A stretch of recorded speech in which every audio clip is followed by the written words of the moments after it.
definitely a cutter. And definitely 6 from JC. The DBS Morning News is brought to you by Republic Bank Caribbean Premier League T20. Play cricket louder.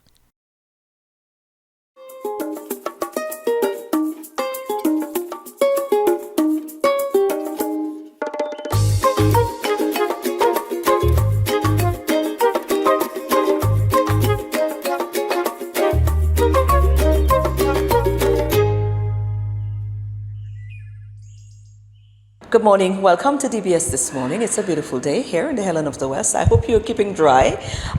Tell you what, let's tap into the news desk because we've got quite some interesting features to share with you this morning. But first, the news desk.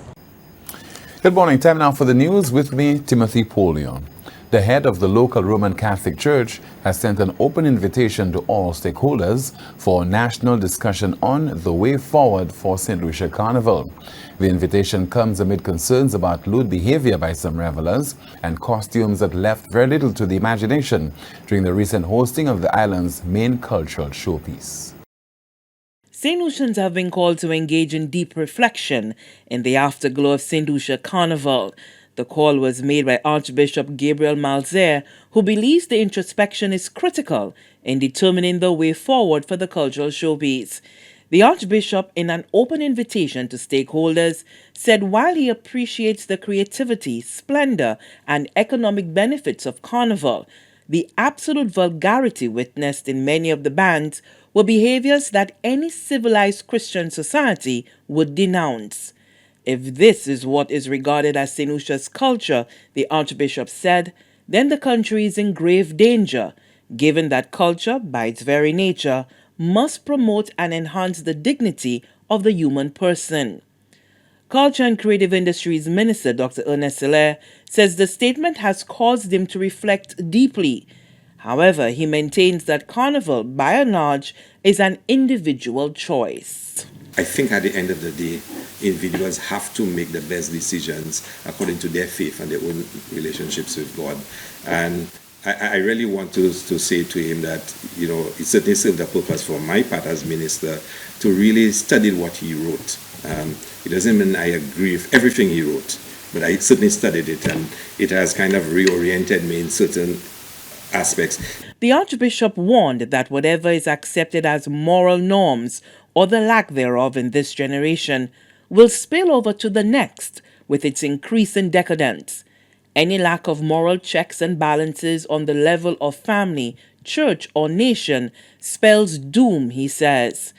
The phenomena of the Bam Bam Wall, which speaks to the exploitation of women, he says, will continue to have subliminal effects on the national psyche if not eliminated or exorcised. But I think we'll always have our differences. I believe the carnival should have something for everybody, and we shouldn't decide for people, whether they should be in that band or in that band, whether they should dress that way or that way. Once they're not breaking the laws of St. Lucia, I think we should let it be what it is. For the Archbishop, witnessing Adrian Auger's band Tribe of 12, portraying the theme, For God So Loved the World, was a glimmer of hope amid what seemed like a banalized performance of the Caribbean culture. For the DBS News World, Lisa Joseph reporting. Local Emancipation Day activities have begun, with St. Lucia continuing off from last year's observance by bringing more focus to the occasion in a bid to raise the nation's consciousness.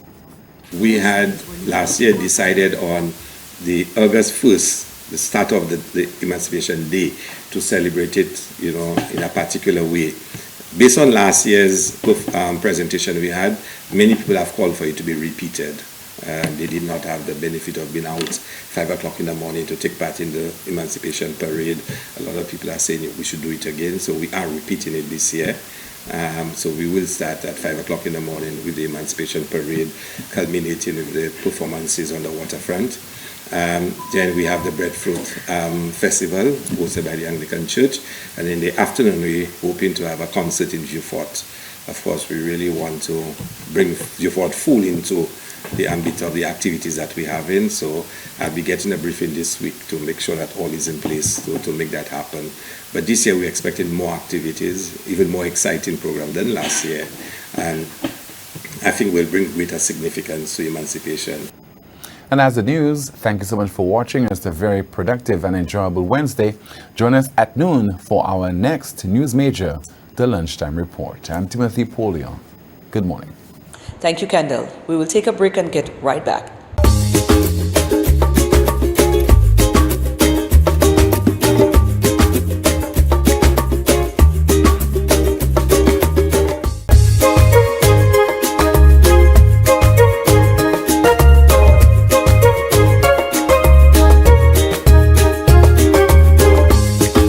Now, as we get into our first feature, by the way, we'd like to just say thank you to our new sponsors for the morning show. Thank you to the CPL. Thank you very much for coming on board. In our first feature, recently we caught up with a St. Lucian who is actually, she is quite a number. She is visually impaired, but trust me, she's not impaired in any other way. She was so interesting to talk to. Take a look at this. Guess who we caught up with? We caught up with, well, boy, she's a regionalist like me, but she was born in St. Lucia. She's an artist, Mary Sayers-Nichols. That's the name, and I hope I got it right. Yes, you have. Yeah, absolutely. How are you, darling? I'm fine, thank you. Good to see you. You're back home, so it's good. We're good to be able to catch up with you. Yes, always good to be home. Because you home. reside in Barbados? Yes, Oh, yes, I do. Right. Now, tell us a little bit about yourself, because for persons who may not know, a little bit about yourself, because we're going to come into that popular singing that you were very much involved in the arts in singing, and you had a very popular song, I was told. So you had to tell me all about that. But first, I want to know a little bit about yourself. Okay, how much time do we have? Little bit of time. Okay. As concentrated as you can get it. As concentrated, okay. Well, as you said, I was born in St. Lucia. I went to school in Trinidad, at a school for blind boarding school, and I also went to St. Joseph's Convent in Port of Spain in Trinidad, where I was the only blind student there. And then, because I was raised in Barbados, I was between Barbados, Trinidad, and St. Lucia. Barbados, I went to community college, but anyway, right now I am studying in Barbados at the UAK campus. I am doing psychology with management, and I was qualified. From the time I left school, I wanted to get my degree and do everything one time, but because of the facilities, I, for want of a better word, discouraged. You know, I didn't want to do it then. So better late than never. I also have 2 daughters in my marriage, but I'm not divorced, don't mind saying that. And my 2 daughters are Jade and Sapphire. Yes, and something I'm missing. Oh, you talked about the arts. Yes. Now, That is, my first love is really teaching. yes. But but singing for me, now the reason I got into singing, one day when I was on vacation from school, somebody had told me about this Richard Stout Teen Talent show. And I said, oh, well, I am used to performing at school in Trinidad, but in a choir, you know, doing plays and so on, but never alone. So I said, well, I want to see what it feels like to be on stage by myself. That's right. Among strangers. So I only did it for that challenge. Right. You know, so It was I a like personal- singing, but it was a teaching. personal risk. Yes. Well, I don't want to say risk, not a but risk, yeah, but yeah, I it just was a wanted a personal challenge. challenge, yeah. Yes, yeah. Wonderful. And what was it? Did it meet what you wanted to be met? Well, it was more than I expected. I just wanted to go and, you know, feel what I felt like. And then, well, I came second in that competition. Yeah. Lovely. And I remember the next day, they had me all over the papers, and Richard Stout told me, girl, everybody's talking about you downtown. There were many interviews on the print and electronic media. You know, they followed me all over the place, and I remember people stalking me, but girl, that's another story.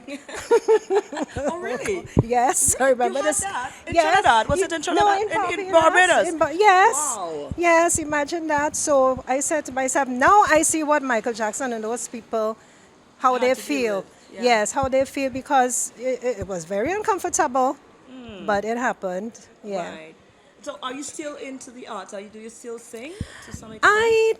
I do. Well, they always say if you don't use it, you lose it. So I do, anytime. But the last time I actually did a fundraiser that they asked me to participate in May, and I did one song. It was by Rihanna Diamonds. I did Rihanna's Diamonds. Can I put you on the spot? Yeah. Just give me a verse or the chorus. You sure? Positive. I was shouting so much last night. I don't know if I have a That's proper fine. voice. You got this. I believe in you. I believe in this. Okay, it started shine light in a beautiful sea. I choose to be happy. You and I, we're like diamonds in the sky. You're a shooting star I see, a vision of ecstasy. When you hold me, I'm alive, we're like diamonds in the sky. I knew that we'd become one right away. Oh, right away. At first sight, I felt the energy of sun rays. I saw the life inside your eyes. Oh my, beautiful. There you are, gorgeous, absolutely amazing. Well, I hope you don't give it up altogether.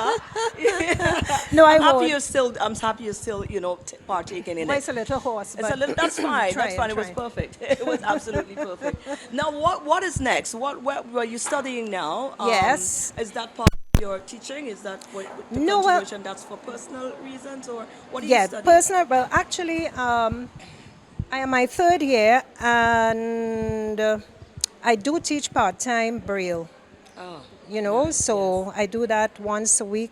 I belong to an organization called the National United Society of the Blind, and because Braille seems to be dying, because technology these days for the blind is really advanced. You have the computer, and we have a software called JAWS. There are other softwares, but this particular one is quite popular, and it means Job Access with Speech. That's the acronym. And what's happening, a lot of those visually impaired students tend to use the computer to do everything, to read, to blah, blah, blah, which is fine, but because of that, they are not paying attention to Braille. And somebody introduced me to a video the other day, you can't read a book without Braille on the cover. In other words, how can you read a book if you don't understand Braille? Some blind person. Now, the only people who we give a break to, if you have a case of neuropathy, which means that those persons cannot normally feel the Braille with their fingers. Now, we read Braille by touch and usually use your both index fingers. And just like how your eyes follow from left to right, our fingers do that. So this is how you read. You do like this, then you come on the other line, and you go down and go down and go down, right? So what is happening is that a lot of our students are ignoring the technique of Braille, and they are becoming bad spellers. So if you don't see literature, what happens after a while? You might speak well, but your spelling becomes a what's the word I'm looking for? A victim, for want of a better word. So that is what. So I am doing that. Wonderful. And so I have a few students. Yeah. Certainly, you are such a beam of light, because a lot of us sometimes, when we think what is our limitations, and Yes. what is our excuse rather, Yes. and here you are, you're living a very healthy, normal life. I try. Do you want to say anything to our viewers as we leave? Well, no matter if you are blind or sighted, love yourself, have confidence. When people tell you can't, just tell them that's a big lie. You do what you desire, and once you have that conviction, you will get by. Absolutely. Thank you so much, Mary. You are gorgeous. You too, honey. Don't let me look too blind here, because I...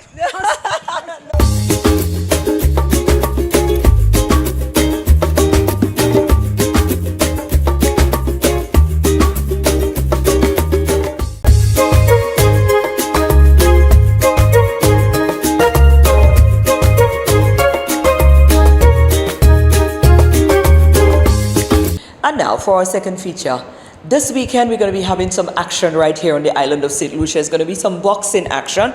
We've got a regional tournament that is coming up, boxing. We've got quite a number of islands who are going to be culminating on the island for that. We caught up with Shakes. We're here with Shakes. Of course, whenever you see us with Shakes, you already know what time it is. This man is definitely a mover and a shaker, pun intended. We are here preparing for this weekend, actually, the Invitational, the boxing invitational, with a couple of countries signed on already to come on over to St. Lucia. And it brings joy. It brings joy because we really and truly like to see action instead of words. And this gentleman has always used these platforms, the sporting platforms, to be able to unite and bring hope to young people. So Shakes, here we are again. How are you? Greetings, blessings, real cool, it's blessed to be here, it's blessed to be on your program, and I'm speaking to you, DBS family, big up every time, always get 100% support from DBS and the family, always a family with boxing. As you mentioned, you rightfully mentioned, this weekend going to be punches and bunches, as people would say. We have 6 countries will be shaping up. We have your country, Grenada is there. Yeah, Grenada is there. We have Antigua is there. We have Guyana, Barbados, Martinique, and our own St. Lucia. A couple months ago, we had the champion of champions. After 6 years of hiatus, no boxing. Since 2017, we had no boxing. The COVID came, slowed down the vibe. We did the champion of champion where we emerged winner. We saw all the powerhouses was here, the Guyana, the Barbados, Trinidad, all of them was here. We managed to pull it off, and then now we go back to the OECS. OECS was last won by us in 2017, but then none of the OECS countries could have really host this tournament. Grenada was the one supposed to host it, but then Mr. Lewis died, the president of Grenada, and then after it have a transition, new associations, new executive, and they couldn't really pull it off. So we decided to pull it off this year. Wonderful. And we have 6 countries coming in. We're still waiting okay from Trinidad, they want to come in too. As we make an invitational, so we would have the Caribbean boxers boxing. The problem we have in the Caribbean Marine is that we don't really compete well when we go internationally outside because we don't have enough competition amongst ourselves. So hence the reason why St. Lucia taking that lead together with Guyana. We try to host every quarterly or every 2 months a competition where the boxers could have ring time, because no sense you train, you can't really try out what you're training, We're doing very well. I want to say kudos to the St. Lucia Ministry of Youth Development and Sports for bringing in that Cuban coach who was based in the South. We were saying all kind of bad things happening in the South in Vieux-Fort, but presently right now, Vieux-Fort have some of the most aggressive and the most strong and talented boxers in the Vieux-Fort. Surprising for just a matter of a couple of months. Shift the energy, I like that. You'll see the vibes coming out of Vieux-Fort this weekend, where some of the boxers who just graduated from the school program, will be the flagship carrying the team this weekend. We have our elite boxers in Arthur Langile, Keegan Regis, Leron Regis, and Keegan Mortley. There's our 3 elite who went to the Commonwealth Games. They will be on show also this weekend. But the excitement is the young school program that the ministry have been invested in the youths. They will be the ones who, the new nuclear, they will be the new leaders of St. Lucia boxing. They're all going to be on show. So we want to encourage persons to come out, support these youths. They could have been doing different things, but they choose to stay in the gym 24 right through the week. They always training weekend camps, and I think they're going to give themselves, they're going to represent themselves in a big way this weekend. Right, let's break it down. We've got 2 days of boxing. What can we expect over these 2 days? Well, the first night is Friday night. You'll see the competition because some of the divisions have 2-3 boxers. Okay. You'll see the boxing out for the finals, and then the Saturday night you'll see the real fistic fury, where persons going for the gold, the silver, and the bronze on the second day. But all in all, this is going to be really exciting. We have the females in there too. We have about 6 female bouts in there. Okay. So we see our female queens, them gloving up nicely this weekend.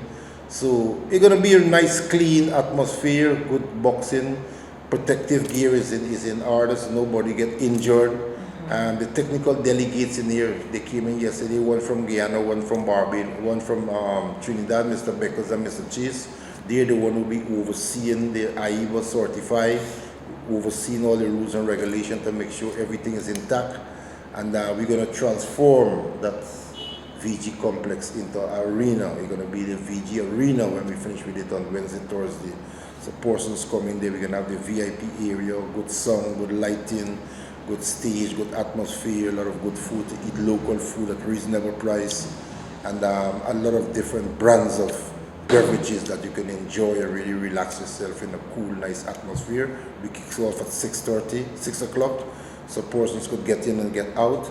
Saturday Marine, it have an international bout with Crawford and this guy, Drills. This is a world championship. We're trying to see if we can get Flo or somebody to put a big screen so persons could come out and look at that match on Saturday evening.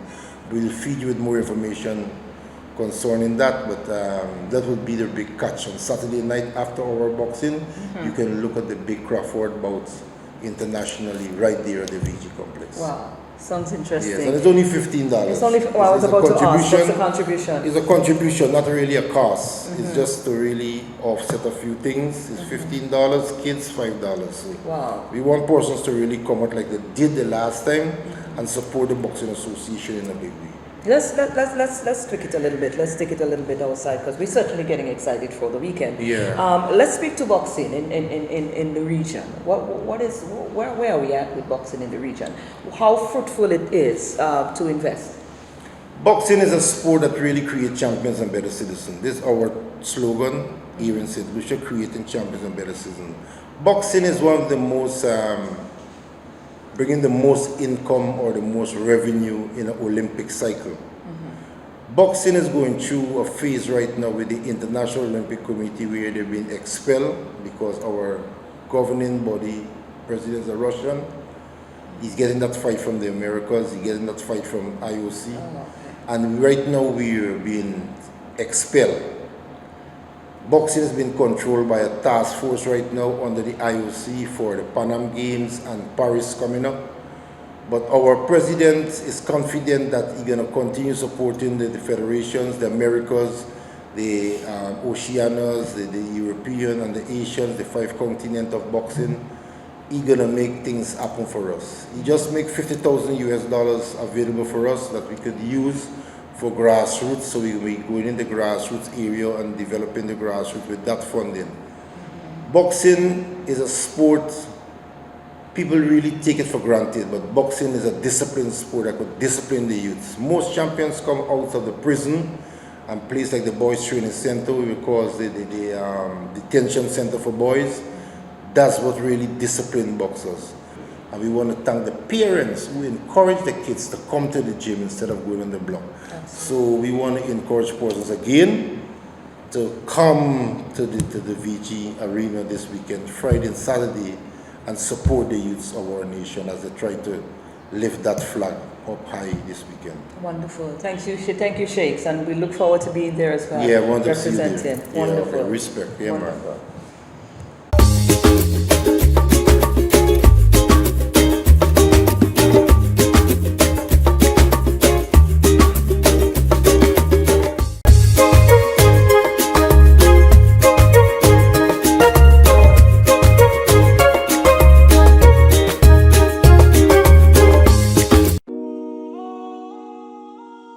Welcome back to the Lookbook, and we're at Wings of Love on Jeremy Street, and I'm here in the accessories section, or I should also say the shoes section.